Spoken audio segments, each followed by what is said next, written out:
अस्ति तपाईँसँग मैले 3-4 पटक कुराकानी गर्दाखेरि तर 2 पटक हाइटको प्रयोग भने केही कुराहरू गरेको थिएँ। खास गरी चाहिँ तपाईँले अहिले तपाईँ र तपाईँको श्रीमानसँगको सम्बन्धको बारेमा थुप्रै कुराहरू सेयर पनि गर्नुभएको थियो। उहाँसँग कस्तो कुराकानी भइरहेको छ, कसरी फोन गर्नुहुन्छ, फोन मार्फत सबै तपाईँलाई भन्नुहुन्छ अनि भन्ने कुराहरू पनि तपाईँले मसँग राम्रोसँग धेरै छलफल गर्नुभएको थियो है।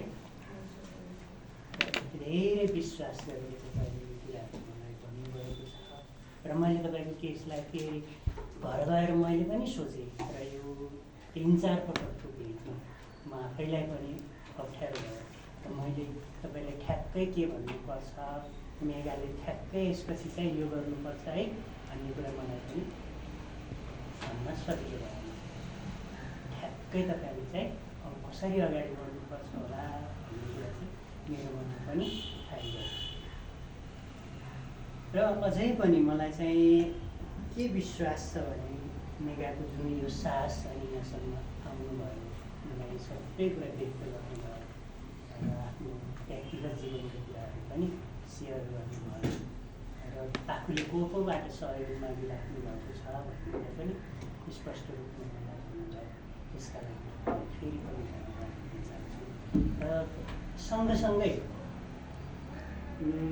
तपाईँले अस्ति मसँग डिभोर्स गर्ने कि भन्ने पनि मनमा सोचहरू आइरहेको छ, नेपाल आएर डिभोर्स गर्थे भन्ने कुरा पनि व्यक्त गर्नुभएको थियो। लगायतका यस्ता कुराहरू पनि भएको थियो है। अब चाहिँ यदि हामीले थप कि मैले तपाईँलाई केही काल्पनिक प्रश्नहरू सोध्यो भने म सोध्न सक्छु र तपाईँ चाहिँ ती काल्पनिक प्रश्न भएको कारणले गर्दाखेरि तपाईँले त्यसको उत्तर पनि कल्पनामै बसेर होला है त। त्यो कुनै रियल क्वेसन होइन, त्यही भएर रियल नै भन्नुपर्छ है त। तपाईँले काल्पनिक अथवा त्यस्तो जादु अथवा त्यस्तो कुराहरू के को बारेमा सुन्नुभएको छ? के हुन्छ जादुमा?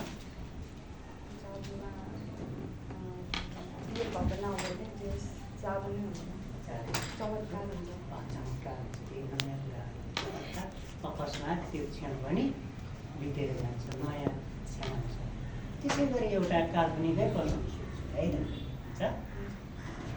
मानिलिनु कि तपाईँ आज चाहिँ अहिले यहाँ मसँग कुराकानी गरेर यो सबै कुराहरू दुःख आफ्नो दुःख व्यक्त गरेर घर जानुभयो।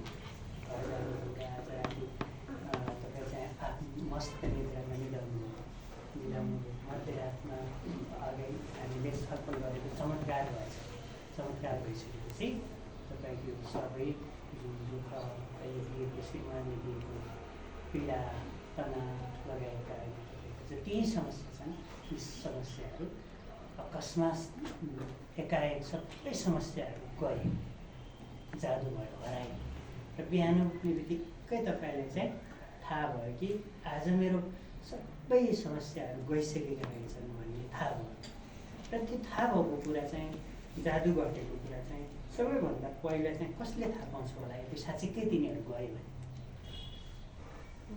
सबैभन्दा सुरुमा चाहिँ मेरो जेठानीलाई नै थाहा हुन्छ होला, उहाँ मेरो नजिकै पनि हुनुहुन्छ अहिले, उहाँलाई नै थाहा हुन्छ होला। त्यसपछि मेरो छोराछोरीहरूले पनि देख्छन् होला, अरू बेला कति बेला पनि म अब रोइरहेको हुन्थेँ होइन, कति दुखित हुन्थेँ, उनीहरूलाई कराउँथेँ होइन, पिट्थेँ।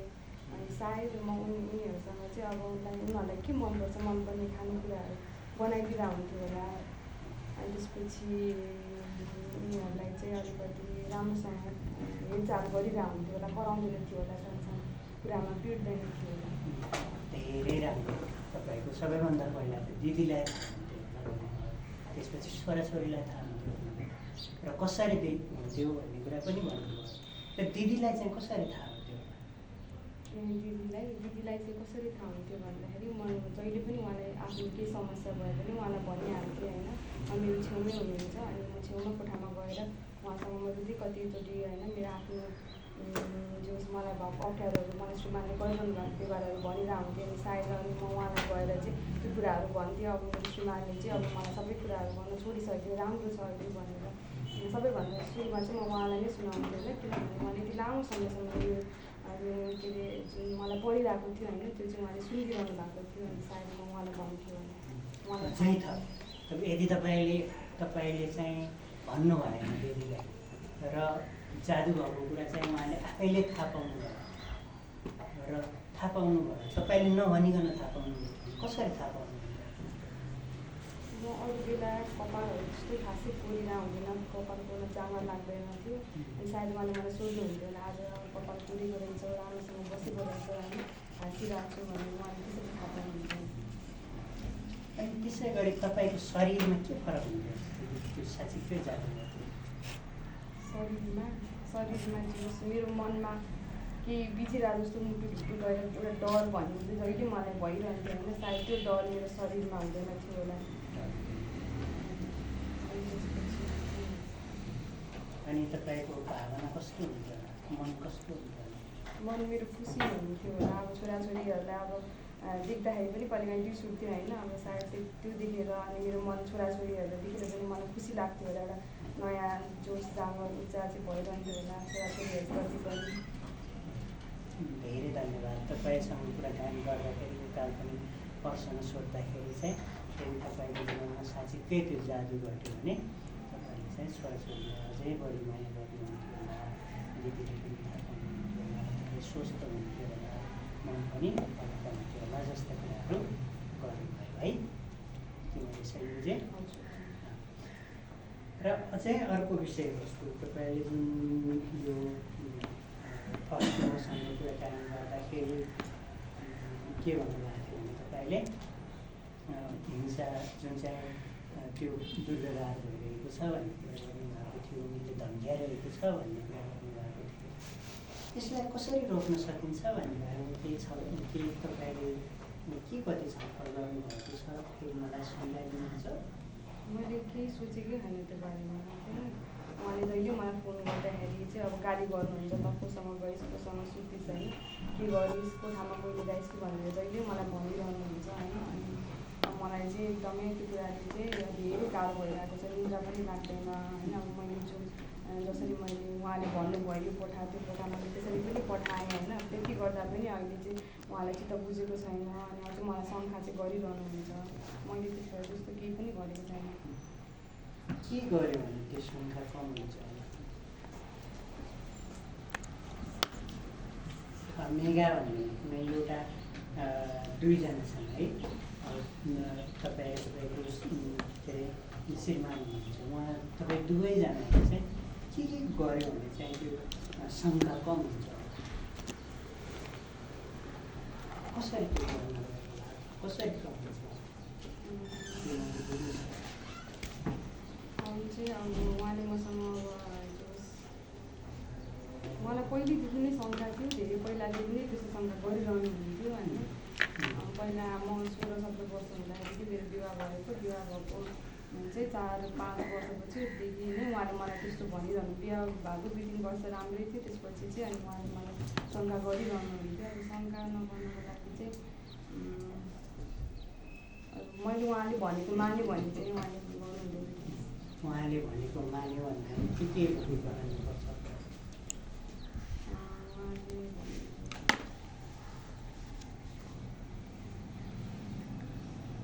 पक्कै पनि प्रश्न सोध्दै गर्दाखेरि तपाईँले के अप्ठ्यारो पनि भइरहेको छ, त्यसको ठ्याक्कै उत्तर नहुनु पनि सक्छ।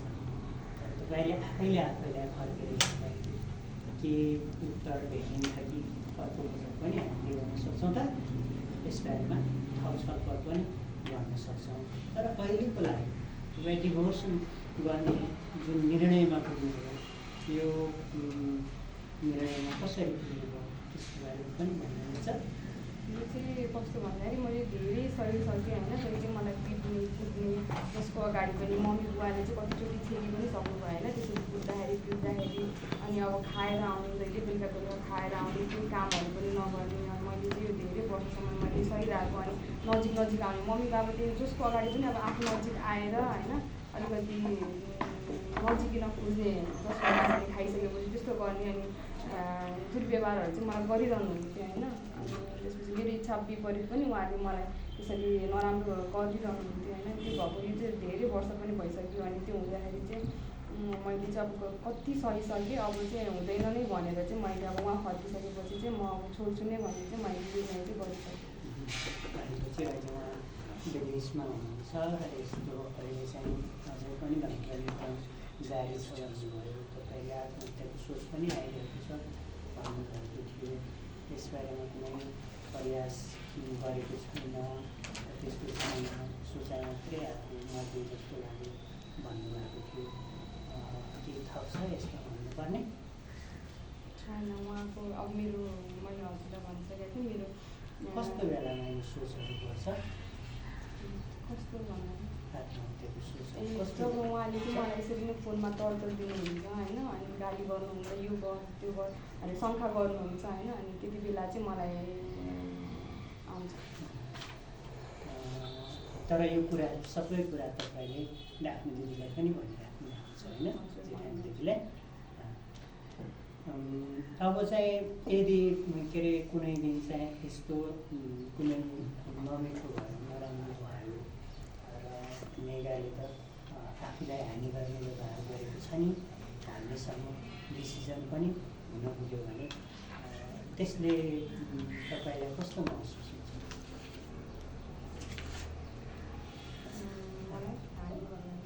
आफैले आफैलाई चाहिँ मार्ने बारेमा सोच्दाखेरि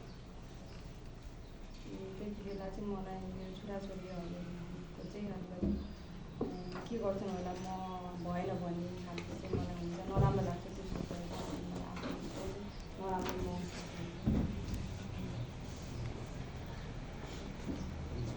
धेरै धन्यवाद तपाईँले यो कुराहरू मलाई चाहिँ सेयर गर्नुभयो। अब आज अहिलेको हिटमा हामीले खास गरी के विषयमा कुराकानी गऱ्यौँ त? के विषयमा कुराकानी गऱ्यौँ? आज र त्यसको कारणले गर्दाखेरि यदि तपाईँ साँच्चीकै यो समस्याबाट बाहिर निस्कन सक्नुभयो भने तपाईँले दैनिक जीवनमा राम्रै काम गर्न सक्नुहुन्थ्यो, स्वस्थ भएर हिँड्न सक्नुहुन्थ्यो, छोराछोरीको ख्याल गर्न सक्नुहुन्थ्यो भन्ने जस्तो कुरालाई नि कुराकानी गर्नु। अझै मलाई चाहिँ यो के भन्छ आफ्नो त्यो लोग्नेसँगको त्यो उहाँले गरिरहेको व्यवहारको बारेमा र के कारणले भयो, कसरी भयो भन्ने बारेमा थप छलफल गर्न अथवा यस्तो बारेमा थप बुझ्न मन छ।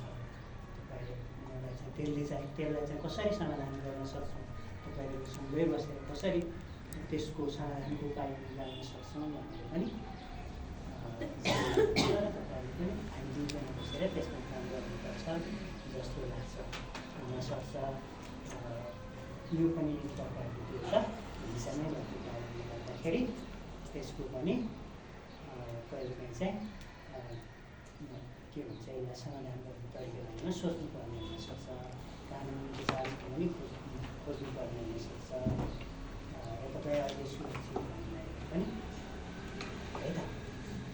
अहिले यति कुरा गरौँ, अर्को पटकको भेटमा तपाईँले सोचिराख्नु होला है त यसलाई कसरी समाधान गर्न सकिन्छ भनेर, अथवा सक्दै सक्दिनँ म त्यसबाट म किन सक्दिनँ मेरो फाइनल डिसिजन हो भन्ने पनि पाउनुहुन्छ है त। हुन्छ।